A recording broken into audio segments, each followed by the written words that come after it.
后来乡亲啊，讲这个2019年世界各国的生育率，200个国家当中，台湾排同尾名，平均一个妇女才生7.218个囡仔。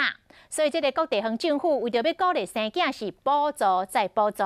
像这个婚龄白疗，新生儿的礼金为1万提悬到3万，再加上县府原本补助的1万块，等于生一体会当领4万。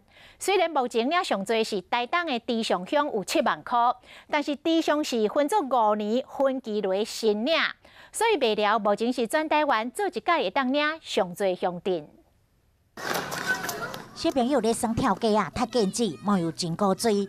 饲囡仔啥物拢爱钱，婚龄未了乡公所通过新生儿礼金补助办法，对1万提悬到3万，加上县府补助1万，等于生一体会当领4万。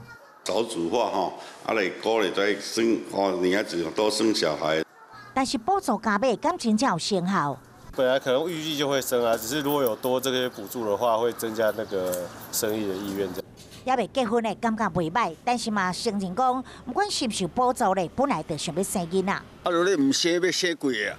只有一个孙仔阿公咧，淡薄仔无奈，因为少年人的负担大，一次性的补助无法度吸引。费用提高，可以减轻家长的负担的话，那生育率就会提高。园长的感觉是利多。拿4万，不如说长期下来，我费用都可以节省起来，比这4万来说，实质上会来得比较好一点。